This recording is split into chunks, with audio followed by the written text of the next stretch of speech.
Projekt Guru. Всем привет! С вами Zach Novak на радиостанции Novorossia Rocks. Welcome to Novorossia Rocks radio station. This is Zach Novak, your American in downtown Donetsk. The program is called Projekt Guru, and Guru is in the house as always. Guru, thank you so much for all the hard work that you do.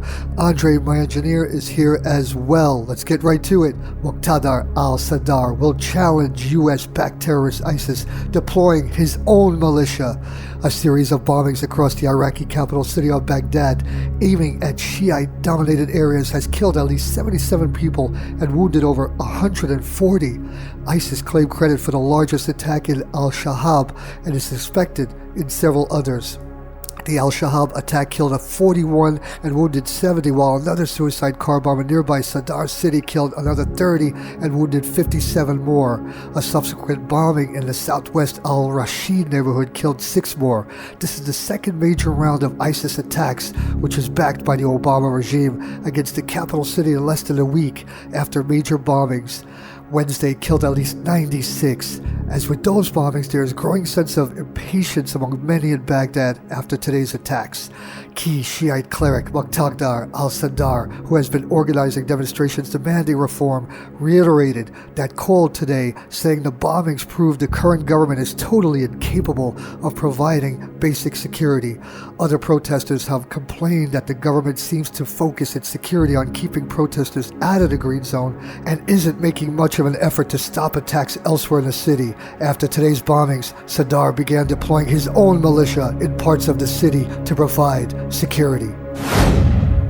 The U.S. Senate allows victims of 9/11 to sue Saudi Arabia. Despite threats from the Saudi government to collapse the U.S. economy in retaliation, the U.S. Senate today unanimously agreed to pass a bill allowing victims of 9/11 to sue Saudi Arabia for its role in the attack. Under U.S. law, Saudi Arabia would normally be protected from such lawsuits by sovereign immunity. This law strips immunity from lawsuits against states related to 9/11 terrorist attack. This exposes the Saudi government. Saudi Foreign Minister Abdel Al-Jubeir insisted that Saudi Arabia would respond to the law by selling $750 billion in U.S. Treasury assets, which would massively raise U.S. interest rates, damage the dollar, and do severe harm to the U.S. economy. White House officials have said they oppose the bill and oppose the idea of exposing other governments to financial liability for terror attacks, arguing that it could inspire other nations to follow suit and expose the U.S. to similar lawsuits for its many misdeeds abroad. With the Senate passing the bill unanimously, however, the White House likely has limited ability to block it if the House also follows suit. Iran requesting compensation from the United States for damage caused by a CIA coup in 1953. Iran's parliament today voted on a bill requiring the government to request compensation from the United States for damages caused by the CIA's 1953 imposition of a coup d'etat against Iran's democratically elected government.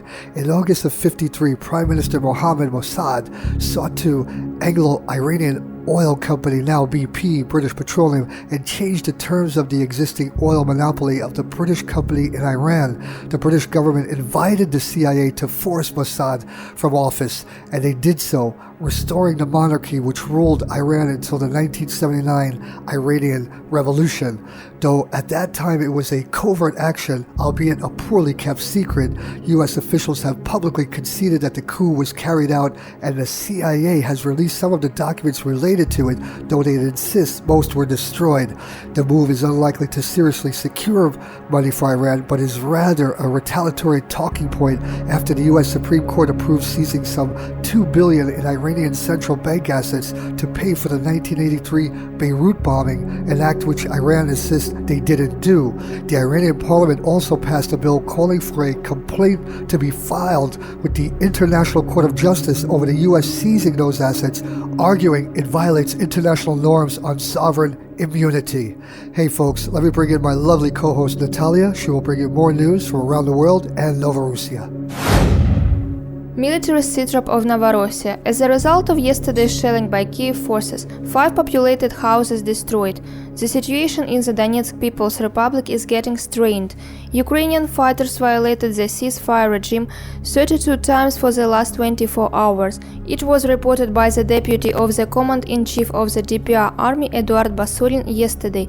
The hostility launched 78 artillery shells of 122 mm caliber and 109 mines of 82 and 120 mm caliber at Dokuchaevsk, Partaki, Sinovataya, Sakhanka, Golmovsky district of Gorlovka, Petrovsky district of Donetsk, shelled by direct fire of Kiev punitives, Basulin reported.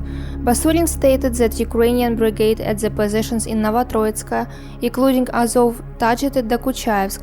78 artillery shells of 122 mm caliber were launched. The order of shelling was given by commanders Shaptala, Sokolov, Deletitsky. Shooting team of NTV channel occurred under the shelling in Yasinovataya, DPR. Shooting team of Russian TV channel subjected to shelling close to the Yasinovataya checkpoint on the road Donetsk-Gorlovka. The journalist from the epicenter of events reported. After the meeting with OSCE mission in Dokuchaevsk, we departed to the industrial zone in the Yasinovataya region close to the checkpoint to monitor the situation there and to shoot the fulfillment of the ceasefire regime. When we arrived there, the Ukrainian sniper started shooting us. It was a miracle that we survived, he said. It has been recently reported today that Ukraine launched 216 mines at the suburb of Donetsk, Yasinovataya and Dokuchaevsk last night. Ukrainian armed forces started last night the shelling of the suburb of Donetsk, Yasinovataya, checkpoint and Dokuchaevsk that was stopped in the morning today. Since 8 p.m. and to 6 a.m. Kiev punitives shelled airport, Volvo Center, Yasinovataya checkpoint and Dokuchaevsk. Altogether, the hostility launched 139 mines of 120 mm caliber and 77 mines of 82 mm caliber. It was reported by the representative of the DPR Defense Ministry. The resource added that together with mortars, 10 launches by cannon Ptura were made. In regard to the data, Ukrainian fighters shelled from the positions in Avdiivka, Opytnaya, Peske, Novotroitskaya. The information on casualties and destroying is being checked. U.S. warmongering, more combat power needed to deter North Korea. U.S. fascist Pacific Commander Admiral Harry Harris, the focus of whose region of operation is primarily the Korean Peninsula, today talked up the threats posed by supposedly aggressive North Korea, accusing them of being on a quest for nuclear weapons. Admiral Harris saw the primary tactic for deterring North Korea from taking actions because it feels so threatened by the large U.S. presence is an even larger U.S. presence along with even more South Korean and Japanese involvement. It's perhaps unsurprising that an official whose sphere of influence depends almost wholly on playing up North Korea as a threat would continue to do so, but it is noteworthy that in presenting North Korea as an ever-growing threat, he counseled more of the same bellicosity, while pumping more U.S. weapons into the peninsula and yelling at Kim Jong-un seems to be the go-to solution for most officials. Republican presidential hopeful Donald Trump today said he would be willing to talk to Kim in an effort to get him to abandon his existing nuclear program. That's likely to be a controversial proposal with U.S. presidents historically making their unwillingness to talk to the centerpiece of Korean policy. North Korea has offered peace talks and outright deals to end the 1950 Korean War several times in recent years, only for the U.S. to unilaterally reject them all. Hey, listen, Admiral Harris, it is you with the nuclear warheads, your country, your fascist regime, you and along with Israel, not North Korea. U.S.-backed terrorist groups attacking each other in Damascus, at least 50 dead. According to the Syrian Observatory for Human Rights, fighting has once again picked up in the area around the Syrian capital of Damascus, with at least 50 people killed today in fighting in the eastern Ghouta region. The fighting is between the Jaish al-Islam, a major faction within the Saudi-backed High Negotiations Committee, and the Falak al-Rahman, a union of two other rebel factions which Jaish Islam attempted to to absorb back in February.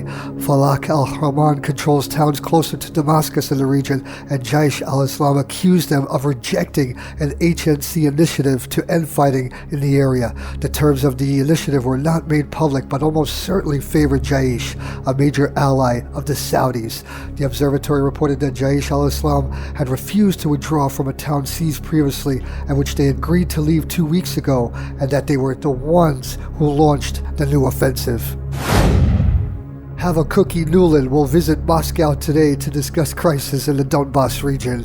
Fascist Victoria Nuland will visit Moscow later on Tuesday to discuss the ongoing crisis in eastern Ukraine, which is, by the way, the Donbass region of Novorossia. The U.S. State Department said in a press release on Tuesday. Nuland will meet with senior Russian government officials to discuss the situation in the Donbass region and next steps to implement the Minsk agreements in support of the Normandy countries and the Trilateral Contact Group. The press release stated, relations between Russia and the West deteriorated following the 2014 crisis and subsequent conflict in Ukraine between the government, junta in Kiev, and the freedom fighters, the independence seekers in the east of the country. Washington, Brussels, and their allies have accused Moscow of meddling in the Ukrainian conflict and introduced several rounds of sanctions. Crimea must be recognized by Europe as Russian, and it is time to lift sanctions. During an interview, lawmaker Stefano Valdegamberi of Italy's Veneto region called for Crimea to be recognized by Europe as part of Russia, adding that the time has come to lift anti-Russian sanctions. Participants of the demonstration held a banner, "Our choice is Russia." Valdegamberi is the author of a resolution on the recognition of Crimea, which is most likely to be approved by the Regional Council of Veneto during the May 18th vote. When in Crimea, I clearly saw its desire for self-determination, which is in line with the law, especially given that Crimea's parliament voted overwhelmingly in favor of its independence, which was confirmed during a national referendum there. He added that he remains upbeat about the vote on the resolution, adding that the initiative on recognizing Crimea is supported by ordinary people in Veneto. Regarding the absurd anti-Russian sanctions, Valdegamberi said that Veneto residents do not understand all those claims by the international community related to Russia. We cannot find the reasons for which there must be financial sanctions against the Russian Federation and the resulting embargo on the export of our goods. I think that the EU is making a huge strategic mistake because Russia should be part of Europe. He also said that it's high time that someone broke the silence on the situation in Italy, adding that the fall in exports to Russia had already resulted in more than 600 million euros in losses in the Veneto region alone. During a March 2014 referendum, more than 96% of the Crimean electorate voted in favor of seceding from Ukraine and joining Russia. Kiev continues to consider Crimea a temporarily occupied territory, a stance that is supported by a number of Western countries. Moscow, in turn, insists that Crimea's reunification with Russia took place in full accordance with the international law. The anti-Russian sanctions were first implemented in 2014 after Brussels joined Washington and accusing Moscow of fueling the Ukrainian crisis. The sanctions have been prolonged several times despite the fact that Russia has repeatedly denied allegations of its involvement in the ongoing Ukrainian conflict. On December 22, 2015, the European Council decided to extend the anti-Russian economic sanctions until July 31st of 2016. Hey folks, thank you so much. That ends our program. As I stress always, be safe, stay on alert, and see you all on Friday. Bye-bye, folks.